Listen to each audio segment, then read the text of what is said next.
The railway will connect 4 East African countries, that is South Sudan, DRC, Rwanda, and Uganda. And it is one of the biggest infrastructure projects in the whole region in the past 50 years. DRC, Democratic Republic of Congo. Now, where is the money coming for this massive project, really?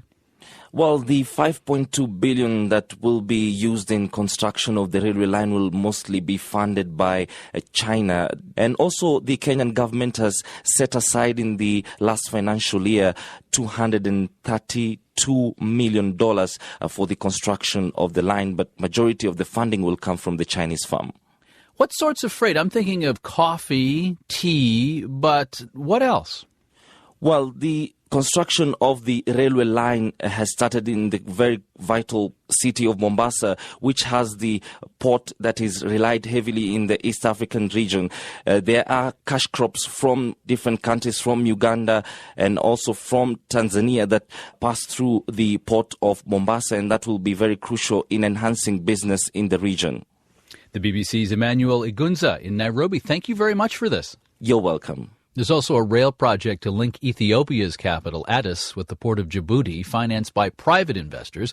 Unlike the Mombasa line, their locomotives will come from General Electric of the U.S. and not China. Now let's check the numbers. The Nikkei in Japan is off its Thursday spike and closed down 0.4%. The FT 100 in London is up 0.2%. Dow, S&P, and NASDAQ futures are up at the moment. U.S. stock markets will open on time, but close early at 1 Eastern today.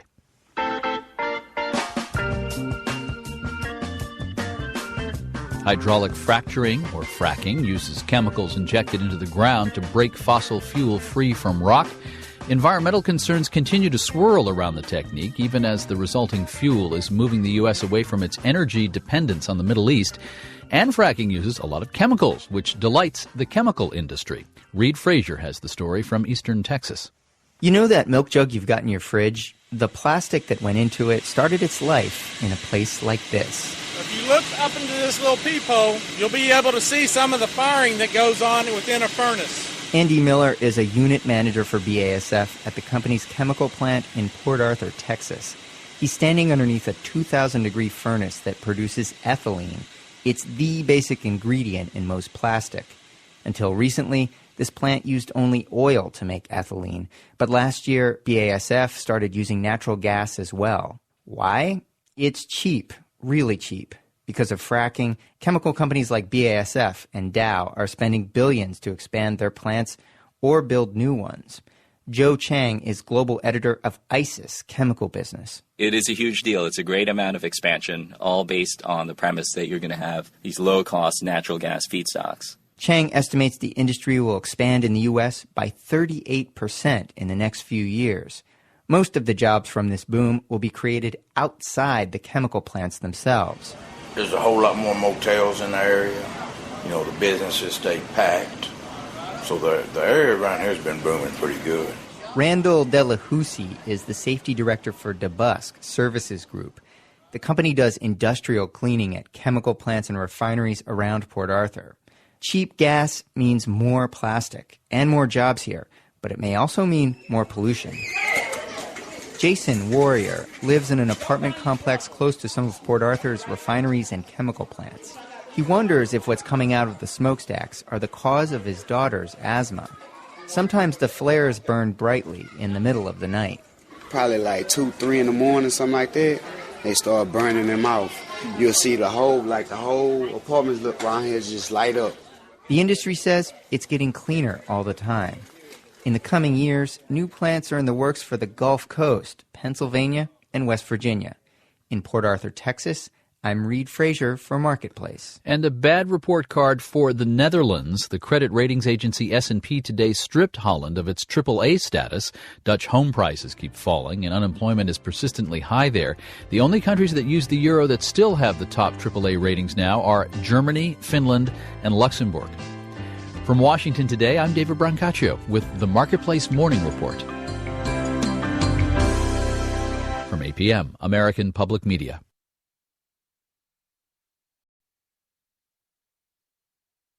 Reporting live from the newest Walmart in the Shreve City Shopping Center, Jonathan McCall, KSLA News 12. So ask yourself, what's in your wallet? Dude, you've turned into a monster. Black Friday shoppers filling their carts. Everything. Whatever I get my hands on is going home. American companies opt for private health exchanges. We'll now have 5 plans with 5 carriers. Trial begins for 2 men accused of a heinous crime. Muslim converts accused of murdering a British soldier on a London street. Good morning, I'm Peter King with a CBS World News Roundup. For bargain hunters, it's like the Olympics. Black Friday is well underway. The shoppers have been out since well before the crack of dawn. In some cases, they've been out since last night. I got them train set, some arts and crafts, and some Marvel stuff. Retail analyst Craig Johnson says this year's Black Friday is more like Gray Friday. Overview in this year is about up 2.9%, which is very mediocre and represents a deceleration from each of the last 2 years. So it's not going to be a great season. For a lot of retailers, it's going to be a humbug holiday. Toys R Us Executive Vice President Richard Barry says don't read too much into what happens today. It's not just about Friday, Thursday or Friday anymore. It's about the whole weekend. This is Steve Futterman at the Glendale Galleria in Southern California. They have been shopping since last night. And what time did you get up for this? What time? Oh, I haven't gone to bed. With major department stores like Macy's opening on Thanksgiving night, many shoppers went right from the dinner table to the shopping mall. We paid $375 for HP laptop. What should it normally be? $500. Most of the shoppers are happy with the deals. Yes, it was good. It was perfect. What was your best deal?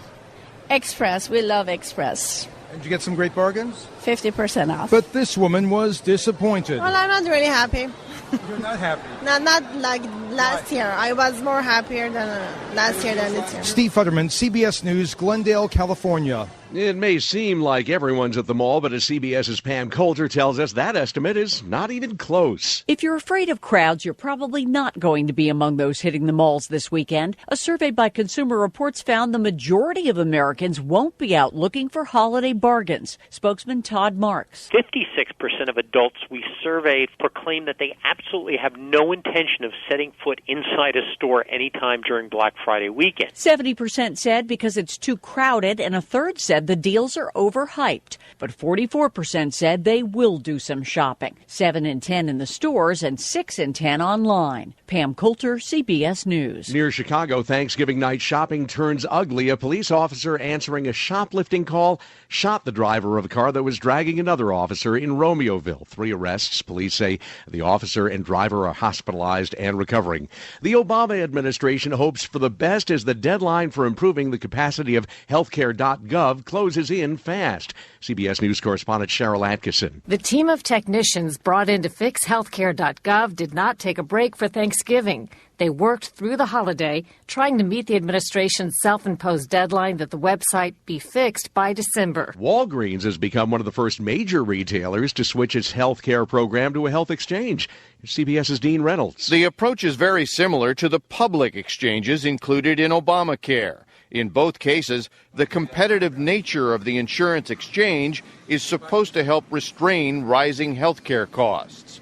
Walgreens still makes a contribution to their employees' health care, but it's based on the plan the worker selects.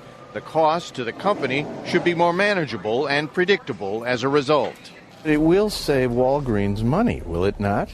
Well, overall, we're hopeful that both our team members as well as the company will enjoy the benefit of this plan. In a London courtroom today, trial begins for 2 men accused of killing a British soldier on a street in broad daylight. CBS's Larry Miller. The prosecution has begun presenting its case against 2 Muslim converts charged with murdering British soldier Lee Rigby on a South London street, running him over, then hacking him to death. Michael Adebolajo and Michael Adebowale remained at the scene, spoke with shocked bystanders, and were then arrested. They deny the murder charge. After Rigby's killing in May, there was a backlash against Muslims in Britain. Some were attacked, and mosques were set on fire. Larry Miller, CBS News, London.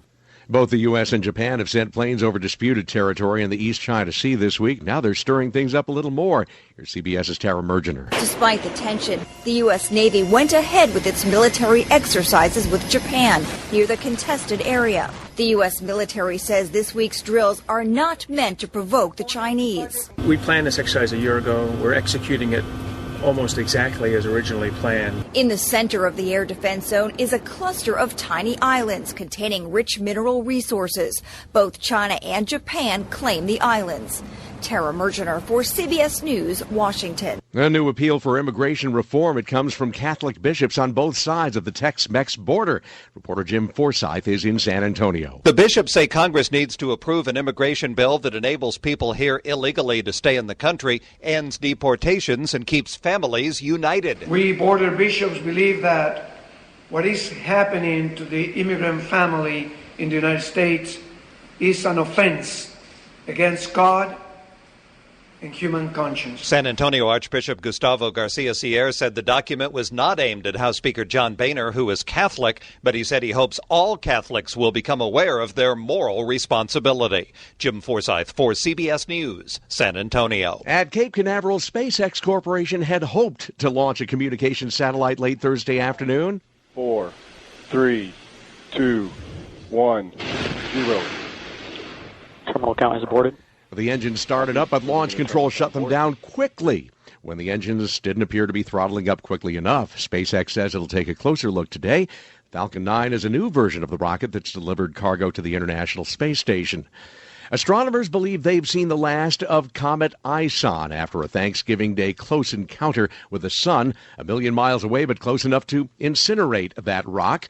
CBS News space consultant Bill Harwood says it'll be a big disappointment for scientists and for armchair astronauts. One of the interesting things about Comet Ison was that it was discovered more than a year ago. It generated an enormous amount of public interest. Everybody was tracking this around the world via social media like Twitter, as well as NASA websites and various observatory websites, making this encounter with the sun, I think, one of the most watched in astronomical history. In New York, a well-known chef is cooking up a gourmet post-Thanksgiving meal for the homeless. CBSNews.com's Danielle Elliott is there. Is there sauce on the bottom? In the bustling kitchen at the Waldorf Astoria Hotel, Chef David Garcelone serves the world's elite. Good. But once a month, he steps across the street to serve an entirely different crowd, the homeless. We make it from scratch and we make it as healthy as possible. In 2 hours, enough to serve nearly 200. Yeah, ready to go. It comes right down to the wire sometimes. A hustle that the Crossroads guests appreciate. If they could rate it in the Zagat, that would be the #1 soup kitchen in the city. Danielle Elliott, CBSNews.com, New York. A high-speed car chase in northwest Ohio where police say a speeding driver may have hit 150 miles an hour before slamming into a van and killing 2 inside. The driver's arrested and not seriously hurt. And that's the World News Roundup for Friday, November 29th. The broadcast produced this week by Paul Ferry and Jennifer Brown. I'm Peter King, CBS News.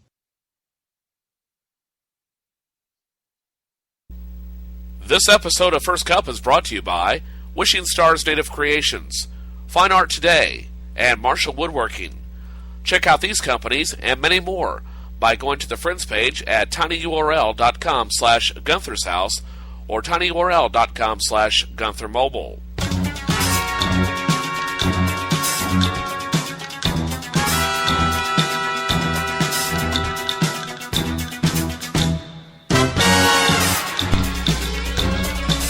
Welcome back to Studio 27 on this Black Friday morning, 29th day of November, and still to come I'll have what's popular on Twitter, what's on TV tonight.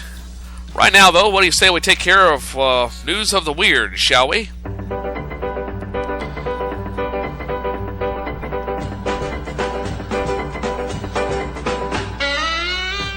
And in news of the weird today, before George Harrison died on this date in 2001, the rock icon and former member of the Beatles reportedly saw that his sister, Louise, was given a $2,000 per month pension, a small sum given his more than $300 million fortune. Now, in an interview with the UK's Daily Mail, Louise Harrison claims that pension ended after her brother died. She's now 82 years old. Harrison still works to support herself. However, she says she isn't upset about the arrangement. She told the Daily Mail, quote, "I was never concerned about the termination of the pension. I have found a way to make a living."